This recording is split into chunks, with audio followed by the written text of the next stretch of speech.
Waggoota dheeraa fi uummanni Oromiyaa keessattuu kanneen Wallagga jiraatan waraan sadiin ijjeefamaa daraaramaa jirraa jedhanii iyyataa turan. Nulleen iyyatti isaanii dabalatee rakkoo nageenya hamaa Oromiyaa bakkeewwan garaagara keessa jiru gabaasaa ture.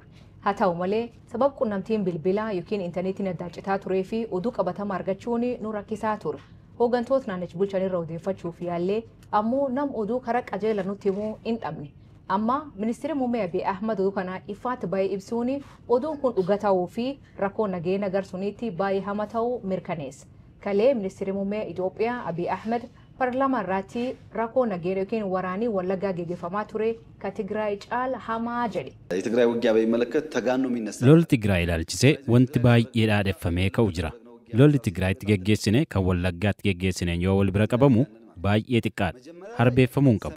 Jalqaba irratti izziin kaabaa gaafa leelamu torban sadi lollee maqalee qaban. Ji'a 8 turree Tigraay gadhiisnee gaafa baan raayyaadha hanga Kamisee fi Shawaa kaabaatti lolle. Eessatti? Naannoo Amaaraa keessatti. Sana booda hoo lollee gara daangaa isaaniitti deebisne. Sana booda hoo Tigraay keessa lolliin turre. Marsaa sadaffaa lola nurratti banan. Torban 2-3 lollee Addigiraat geenye. Maqalee galuuf gaafa jennu waliigaltichi mallattaa'ee dhiisnee baane.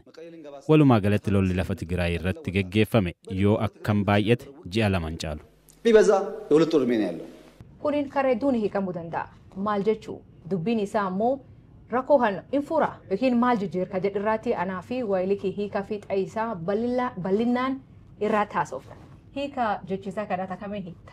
Tole asli galatoome akkuma tu jette haasan muummee ministeera Abiy kaleessa yaa'ii paarlaamaa Itoophiyaa yookiin yaa'ii mana maree bakka bu'oota Itoophiyaa irratti dubbatanii namoota hedduu biratti mata duree dubbii ta'eera. Sababni isaa waggoota 7-8 darbaniif rakkoo Oromiyaa keessa ture qondaalli mootummaa gadi ba'ee rakkoon qabatamaan naannicha keessa jiru miidhaan qaqqabe hammana jedhu gadi ba'ee namni dubbate baay'ee muraasa jechuun ni danda'ama. Nuti gabaasawwan kana dura rakkoowwan nageenyaa naannoo Oromiyaa keessa ture yeroo gabaasnu qondaalota mootummaa qunnamuudhaaf yaalii garaagaraa nu goona. Aanarraa ka'ee godina amma naannootti akkasuma immoo sadarkaa federaalaatti deemnee yeroo qunnamnu namni fedhii qabaatee nuti dubbatu baay'een hin jiru ture. Sababni isaa rakkoo garaagaraa himatu. Warri immoo darbanii nutti himatanii kanneen maqaa isaanii dhokfatanii nutti dubbatan jiru. Sababni isaa kun maalidhaa yaaddoo nageenya dhuunfaa qabaachuu hamma gaanitti kanneen turan. Wanta isaan kan muummichi ministeera kaleessa dubbatanii rakkoon Oromiyaa keessa jiru rakkoo salphaa akka hin taanedha kan namatti agarsiisu. Garuu kuni waa lama agarsiisuu danda'a. Haasaa isaanii yeroo dubbatanii rakkoo naannoo Tigraay wal bira qabaniiti kan isaanii dubbatanii. Akkuma beekamu waraanni Tigraay erga sadaasa bara 2023 asii dhaabbateera jiru achi keessa. Garuu immoo Oromiyaa keessa dhuma bara 2018 kaasee hanga ammaatti lolli humnoota mootummaa fi hidhattoota waraana bilisummaa Oromoo gidduutti gaggeeffamu hin dhaabbanne. Kanaaf wal bira qabanii gaafa ilaalan muummichi ministeeraa maal jedhanii jecha isaanii kallattiidhaan fudhachuu fi lolli Tigraayitti gaggeessine kan Wallaggatti gaggeessine yoo wal bira qabamu baay'ee xiqqaadha jedhani. Maal jechuudhaaf kana jedhan isaanii kan Tigraay numaayyuu baay'ee harbeeffamee dubbatama. Akka waggaa 2 guutuu waraana keessa ture nuti yeroo itti nagaadhaan yeroo itti walitti dhukaasiin achi keessa turre jira jedhanitti kan isaan kaasan. Kana jechuun bifa lamaan hiikuu dandeenya. Sababni isaa isaan ifatti wanti isaan jedhan kun ifatti yeroo turtii waraana gaggeeffamedha moo yookiin immoo miidhaa waraana sanaan qaqqabedha kan isaan dubbatan kan jedhu adda baasanii isaanii isin ibsine namoonni siyaasaa yookiin immoo xinxaaltonni akkasumas dhaabbileen siyaasaa paartileen siyaasaa Itoophiyaa keessa illee socho'anii waanuma isaan jedhan sana kallattiidhaan fudhatanii akka waanii du'aatiin qaqqabe yookiin miidhaan qaqqabe kan naannoo Oromiyaa keessa jiru kan Tigraay akka caalutti kan fudhatan jiru sanas ta'uu danda'a. Garuu muummichi ministeeraa kanuma jedhaniiti kan isaan darban jechuudha. Bal'isee hin himne. Kan isaan bal'isanii ibsan. Jettee bara 2018 irraa eegalee agammaa waraanii gaggeeffamaa jira Oromiyaa keessattuu Wallagga keessatti. Bara 2019 irraa kaasee akka dhaabbanni mirgoota namoomaa hedduun himanitti sarbamee mirga namoomaa ajjechaan jumlaa namoonni butamuun daraaramuun qe'ee isaanii irra buqqa'uun saamamuun manneen isaanii gubamuun agammaa itti fufee jira. Garuu gara du'aatii namaatiin yoo wal bira qabne ilaallee Tigraay keessatti namni du'ee agammaa hin beeknu. Kana qabatamaadhaan kana jedhamee qoramee namni garii nam 500 jedha kaan 800 jedha. Wallagga keessatti kan caaldhuman ennaani namni cufti namni nu daaraa ka'e jechuu miti. Sirrii. Akka lamatti tolaallee gaariidha. Akka waan muummichi ministeeraa jedhan irraa kaasee yoo yeroo turtii ta'e kan isaan jedhan suni lolli Tigraay keessatti gaggeessine kan Oromiyaa keessatti gaggeessine yoo wal bira qabamu kan Tigraay baay'ee xiqqaadha jedhan. Kana jechuun isaanii yeroon turtii waraanni sun gaggeeffame kan Tigraay waggaa 2 kan Oromiyaa keessatti amma waggaa 7 fixee jira jechuudha. Kana jechuun yoo ta'e ammas rakkoon Oromiyaa keessa jiru guddaa ta'uu isaati kan agarsiisu jechuudha. Tigraay keessatti bara 2020 kaasee hanga sadaasa 2023tti waraanni kan gaggeeffame kana jechuun waggaa 2 jechuudha. Yeroo waggaa 2 sana keessatti waraanni Tigraayitti gaggeeffame almost conventional war yookiin immoo waraana idilee fuula walitti ba'anii taankiidhaan, madfiidhaan, dirooniidhaan humna qaban hundumaa walitti ba'anii mishigii qotatanii kan wal lolan turani suni waraana balaafamaa kan jechisee tokko sanaadha. Sababni isaa qabeenya achirratti dhangala'uu dinagdee biyyaa baay'ee nyaateedhameeti kan odeeffame gama biraatiin immoo xiyyeeffannoo addunyaas kan argate dhaabbileen idil addunyaa kan mirga namaaf falman akkasuma mootummoonni biyyoota lixaa Ameerikaa dabalatee Itoophiyaa irra qoqqobbii kaa'uu dabalatee yakka waraanaa gaggeeffamu humnoota waraana sana keessatti hirmaatan waraana Eertiraa, waraana Itoophiyaa akkasuma immoo hidhattoota TPLF akkasuma immoo hidhattoota naannoo Amaaraa waraana sana keessatti hirmaatan hundi isaanii yakka waraanaa raawwataniiru jedheeti ibsi garaagaraa kan ba'a ture. Kanaaf turtii waggaatiin yoo ilaalle waggaa 2 fi Tigraay keessatti kan gaggeeffame inni immoo xiyyeeffannoo addunyaa guddaa argate sababni isaa akkaataan waraanichi itti gaggeeffame conventional war isa jedhamu yookiin immoo waraana fuula walitti ba'anii waraana idileedhaan qaamni lama fuula walitti ba'ee guyyootaaf torbaniif ji'aaf itti wal loluudha jechuudha. Kun conventional war gaafa ta'u xiyyeeffannoo addunyaa argata jechuudha. Oromiyaa keessatti kan gaggeeffame garuu akkaataan itti waraanni gaggeeffame lola riphee lolaati jechuudha. Sababni isaa har'a guyyaa tokko yoo asitti shawaa lixaatti wal lolanii guyyaa lammataa immoo kibba lixa shawaatti kan waraanni ta'e yookiin immoo wallagga qeellamitti yookiin immoo horroo gudubutti dhaga'ama jechuudha. Kanaaf akkaataan waraanni itti gaggeeffame garaagara. Kan Tigraay akka muummee ministeeraa jedhanitti turtii isaa yoo ta'e sirriidha kan Oromiyaa hin caalle. Garuu immoo lakkoofsa namoota du'anii jechuu barbaadan yoo ta'e jechuudha. Ragaan qabatamaan hin jiru. Kan naannoo Tigraay qorannoon dhaabbileen idil addunyaa gaggeessan jiru. Akka estimation yookiin immoo tilmaamni walakkaa miliyoonatti hanga akka miliyoona tokkootti waraana sanaan namoonni du'aniiru kan jedhu. Namoonni du'an loltuu dabalatee ta'uu danda'a, namoota nagaa dabalatee ta'uu danda'a. Garuu still qorannoo walabaa gaggeeffamee lakkoofsi namoota du'anii casualtiin achirratti ibsame hin jiru jechuudha. Kan Oromiyaa yoo fudhanne ammuma kan Tigraay sanaayyuu immoo maaliin arganne beekamtiin arganne. Qondaalonni mootummaa gadi ba'anii dubbatan. Akkasuma dhaabbileen idil addunyaa qorannoo gaggeessan inumaayyuu Itoophiyaa keessatti xiqqoo rakkoo Oromiyaa keessa jiru lola hidhattoota mootummaa fi waraana bilisummaa Oromoo gidduu jiru kan ibsu Komishinii Mirgoota Namummaa Itoophiyaati. Inni iyyuu gabaasa isaa kan ji'a 4 ta'u kan walakkaa waggaa ta'u turanii baasu jechuudha. Isumaayyuu kan gadi ba'ee dubbate rakkoon akkasii jira Oromiyaa keessa jedhee kan dubbatu Komishinii Mirgoota Namummaa Itoophiyaati jechuudha. Akkasuma immoo muummichi ministeeraa yaa'ii idilee paarlaamatiif gaafa dhiyaatan waggaattis haa ta'u yeroo yaa'iin hatattamaa jiraatu gadi ba'anii rakkoo Oromiyaa keessa jiru yeroo itti dubbatan kaleessa qofame jechuudha. Inumaa yeroo tokko maal jedhanii hidhattoota kana dhiibnee gara moggaatti baasinira. Akkasuma qondaalonni naannoo Oromiyaa maal jedhu moggaatti baasina sadarkaa yaaddoo geessisan irra hin jiranii jedhu. Garuu immoo waggoota jedhuma bara 2018 erga wal dhabdeen mootummaa fi hidhattoota waraana bilisummaa Oromoo gidduutti mudate kaasne yoo ilaalle wanti xiqqate hin jiru waanuma bal'ataa deemidha kan du'aatii namootaa yoo ilaalte girraa qaqqabe yoo ilaalte gabaasa dhaabbileen dhaabbata mootummaan hoogganu Komishinii Mirgoota Namummaa Itoophiyaa dabalatee gabaasni bahu rakkoon kun babal'ataa akka deeme rakkoon kun immoo kan raawwatu humnoota mootummaa hidhattoota waraana bilisummaa Oromoo yeroo dhiyoos immoo waggoota 3 arfan darban kana keessumaa Shawaa Lixaa fi Horroo Guduruu Wallaggaa fi Wallagga Bahaa naannoo daangaa Amaaraatti wal daangessan naannoo Oromiyaa keessatti hidhattoota faannoo warri jedhaman daangaa ce'anii dhufanii kan haleela gaggeessan jedhaman jiru akkasuma immoo achi keessatti dhalatanii hidhatanii kan uummata lolan jiru. Kanaaf rakkoon Oromiyaa keessa jiru rakkoo wal xaxaa akka kan Tigraay sana humnoota mootummaa fi hidhattoota qofa miti kan wal lolu jechuudha. Oromiyaa keessatti hidhattoonni mootummaa lolu, hidhattoonni faannoo fi hidhattoonni faannoo uummata lolu, hidhattoonni waraana bilisummaa Oromoo isaan sana lolu akkasuma immoo achuma keessa jira jechuudha. Kanaaf Oromiyaadhaaf gadi ba'ee kan dubbate baay'een hin jiru. Kaleessa muummichi ministeeraa gadi ba'anii dubbachuun isaanii yeroo dheeraa waraanni itti gaggeeffames haa ta'u lakkoofsa namoota du'aniitiin miidhaa qaqqabe haa ta'u kan Oromiyaa keessatti gaggeeffame kan Tigraay caala jechuun isaanii rakkoo qabatamaan Oromiyaa keessa jiraachuu isaanii yeroo jalqabaatiif gaggeessan biyyaa sadarkaa olaanaan jiru rakkoon jiraachuu isaanii kan namatti agarsiisudha jechuudha. Galatoomii hiika adoo jechi ministeerri muummee Abiy Ahmad kun jijjiiran maali naannichaa fidaa aduun jedhini ammoo namoonni garaagaraa yaada isaa kanirratti yaada isaanii ibsachaa turan. Falmituu mirga namoomaa seena jimjimoo isiin dhaabbata isaanii olla waliin yeroo dheeraa fi naannoo Oromiyaa keessatti rakkoo yookiin sarbaa mirgoota namoomaa gaggeeffamaa ture raagaa walitti qabanii dhiyeessaa turan yaadisii kunoo. Dhugaadha yoo akka Oromiyaatti walitti qabda jettee gar tokkoonii bal'inni hangam akka dheeraa waraanni Oromiyaa keessatti ta'ee jedhee lakkoofsi du'iinsa namaa ta'uu danda'a. Intarneetiin dhoksamaa ture fakkeenyaaf inni ka dubbate Wallagga jedhee dhugaadha.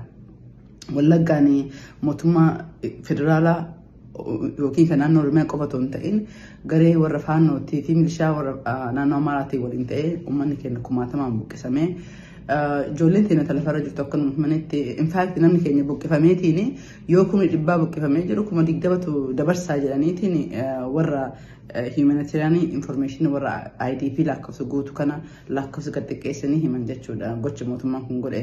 Wallagga dhuguma Wallagga keessatti yeroo baay'eedha garuu Wallagga keessatti miti yoo dhugaa dubbannee jennee Gujii keessatti gochi eenyutu dalagameen barbaanne hin taa'ini aganumti umrii keenyaan jirru ka dhageenyee hin beekne Gujii keessatti ta'aa ture jechuudha. Bakka namni mana wajjin qubataa ture viidiyoo irratti ka agarre jechuudha. Yennaa sanii waraana naannoo Amaaraatti wal ta'aniitiin afaan Oromoo dubbataatiin Gujii keessatti nama gubaa turan jechuudha. Gujii qofaa miti Shawaa Lixaatii fi Shawaa Kaabaa keessatti illee akkasumatti namni keenya Adaa Bargaa keessatti bakka hedduu keessatti namni keenya kumaatamaan kalaaqqahu ka du'e kalfarraa buqqa'e garuu mootummaa kanatti ka hadhaa namni hin dubbanne namni dookimantii hin goone malee balaan Oromiyaa irra ga'ee dubbatu kanatu godhaa ture jechuudha. So nama saalfachiisaa namatti dhagahama jechuudha. I don't know waan akka ilaalcha kiyyaatiitti akka wanta nam tokko beektaa waa si dubbatee jedhu. Are you supposed to feel good? Like sigaleen jiraabiti oo sirriidha nurratti badee guddaan ka'e miti jararrattis ta'uun qabu nurratti illee ta'uun qabu ture garuu nurratti badiin lama akka ta'e tokko hin dhume namni keenya lammata irratti dammoo umiitii isaatiillee akka addunyaan hin beekne ka godhe mootummaa kana. So nuti akka dhaabatti amma lakkoofsa siif kennuu hin danda'u because jala deemee hedduu galmeessaa turre especially jalqaba akka Hacaaluun du'e irraa jalqabeetiin haga waggaa 2023 dhumarratti hedduu barreessaa turre jechuudha. Daataa walitti lakkoofsa yeroodhaaf lakkoofsa gamsiin jechuu hin danda'u. Karkaaniin ammoo dhugaa dubbannee jenna even daataan nu qabnu sun harka 100 keessa meebii harka 10 harka 5 yoo ta'e malee harki kuuwwan mootummaa intarneetii cufeetiin akka lakkoofsi kun hin baane ka godhaa ture mootummaa kanaa muumichuma kanaa. So waan nama gaddisiisu yaadannoo madaa namatti hooqa madaa irratti sooqidda firfirsuu akka jedhan san malee waan gaarii waan dubbatama seeratti argaa hin jiru jedha. Hiika rakkoon ammaan tan Oromiyaa keessa jirtu guddoo babal'atee jira. Akkuma namni hedduun himanii Wallagga qofa osoo hin taane Shawaa Lixaa, Gujii keessatti, Harargee keessatti, Booran keessatti bakka hedduu gaggeeffamaa jira. Eessa ga'e as ga'e rakkoo kuniin fakkeenyaaf waraan bilisummaa Oromoo fi mootummaa jidduutti bara 2018 Asmaaratti waliigaltee erga'anii galanii kaan bosonaa deebi'ee kaan hojii deebi'ee agabamuu qabatamaan waliigalteen isaanii rakkisaa wantoota jechuu dandeenya. Akkamiin ammoo balaan haganga kun uummata erga'e. Dudduubatti deebinee waan bara 2018 hanga maati ta'ee itoo yeroo gabaabaa daqiiqaa muraasa keessatti ilaalle gaariidha asili. Bara 2018 muummichi ministeeraa akkuma aangootti dhufaniin yaamicha qabsaa'ota kana dura itoo uummataaf qabsoofneedhaan kan akka waraana bilisummaa Oromoo Gimboota Sabaatti fi kaan gara biyyaa akka galan yaamicha godhanii yaamicha sanaan dhaabbileen kun gara biyyaa galanii sana booda keessumaa ABO wajjin mootummaan Itoophiyaa waliigaltee gochuusaa Asmaraatti waliigaltee irra ga'uu isaanii dubbatanii garuu waliigalteen isaanii suni waliigaltee qaama sadaffaan gidduu hin jirre waan ta'eef lamaan isaanii gidduutti wal shakkiin mudate waliigalteen sun maal akka of keessatti qabu ifatti waan hin ibsamneef qaamni sadaffaanis gidduu waan hin jirreef ta'uu mala yeroo gabaabaa keessatti wal dhabanii hidhattoonni waraana galchuu irratti ABO'n kaan galchee kaan hin galchine warri bosonatti hafan daangaa gara lixaatti baay'inaan kan turan akkasuma immoo kibbarra kan turan humni muraasni kan galan jiru kan hin galle jira. Rakkoon sun babal'atee wal dhibdeeni mootummaa fi hidhattoota waraana bilisummaa Oromoo gidduutti jechuudha. ABO'n kan Daawud Ibsaan gaggeeffamu Finfinneetti hafee hidhattoonni bosonatti hafan jechuudha warri galan galanii. San booda maalidha raayyaa ittisa yeroo sana nan yaadadha BBC'n illee kan amma ajajaa olaanaa ajajaa waliigalaa raayyaa ittisa biyyaa Itoophiyaa ta'an Fiild Maarshaal Biraanuu Juulaa waan BBC jedhan na yaadadha. Torban lama keessatti hidhattoota kana ni balleessina jedhan. Kun yoomidha yoo inni dogoggoruu baadhee bara 2019 yookiin 20 keessa ta'uu danda'a. San booda jecha wal fakkaataa torban lama keessatti yeroo akkasii keessatti balleessina kan jedhu duulli jabaan gaggeeffameera. Keessumaa lixa Oromiyaatti Horroo Guduruu Wallaggaa keessatti yeroo sana ni yaadanna nus gabaasaa turre waan ta'eef duula jabaatu gaggeeffamaa ture hidhattoonni sun hin banne jechuudha. Darbee rakkoon kun babal'atee dhufe eessa qaqqabee Shawaa Lixaa ga'e jechuudha. Shawaa Lixaa keessatti inumaayyuu waggoota lamaan darban duulli gaggeeffame lolli gaggeeffame hammana kan jedhamu miti. Haleellaa diroonii yaadanna waggoota lama dura bara 2023 bara 2022 aanaa Coobii keessatti kan gaggeeffamaa ture akkasuma karaa muloo kanaan gaggeeffamaa ture yaadanna gabaasaa turre jechuudha. Inni dur Wallaggatti qeellan Wallaggaa keessa ture kiiloomeetira 500 way 600 ture waraanni sun amma babal'atee eessa ga'ee raadiyeesii Finfinnee kiiloomeetira 40 hanga 100 keessa ga'e jechuudha. Muloo jechuun asiidha. Karaa Burraayyuurraan kiiloomeetira 40-50 yommuu jechuudha. Kiiloomeetira 30 hanga 40 fageenya jechuudha jiru. Burraayyuun magaalaa Finfinnee jira jechuudha. Lollachitti gaggeeffama. Sulultaa keessatti gaggeeffamaa jira jechuudha. Shawaa Kaabaa Darraa yoo fudhatte akkasuma aanaalee godina Shawaa Kaabaa yoo fudhatte waraanni gaggeeffamaa jira. As naannawa Bishooftuu fudhatte Finfinnee irraa kiiloomeetira 40 kan hin fagaanne Booset keessatti naannoo gaara Cuqqaalaa keessatti Shawaa Kibba Lixaa yoo fudhatte aanaalee Shawaa Kibba Lixaa aanaa Walisoo aanaa ammayyaa yoo fudhatte waraanni gaggeeffamaa jira. Waraanni sun babal'atee eessa ga'ee jira amma Arsii keessa ga'ee jira jechuudha. Amma fuula raayyaa ittisa biyyaa ilaalan ture jechuudha. Godina Arsii bahaa keessatti hidhattoota 5 irratti haleellaa gaggeessan humnoota gara hidhattoota gara 23 akka ajjeese fuula miidiyaa hawaasaa raayyaa ittisa biyyaa irratti barreeffamee jira jechuudha. Akkasuma guyyoota 3 dura Harargee keessatti haleellaa gaggeessanii hidhattoota 5 irratti tarkaanfii fudhatee namoonni 17 hidhattoonni waraana bilisummaa Oromoo du'uu gabaaseetu. Kun maal sitti agarsiisa? Waraanni kun babal'atee godinoota Oromiyaa hunda jechuun ni danda'ama. Keessa ga'uu isaatiiyyuu raayyaan ittisa biyyaatu lola wajjin gaggeessaa jiruun sitti agarsiisa jechuudha. Kun kaan maata immoo bara 2021 irraa kaasee erga isaanii waraana TPLF waliin Tigraay walii loluu eegalanii warri waraana bilisummaa Oromoo jala hadhatee godinoota kan hundi qabatee jechuudha. Mootummaan gaafasii waraana isa gar kaabatti bobbaasee achirraa xiyyeeffate. Agisaan achi xiyyeeffatan warri kaalleen jala hadhatee bakkeewwan kan qabatee jechuudha.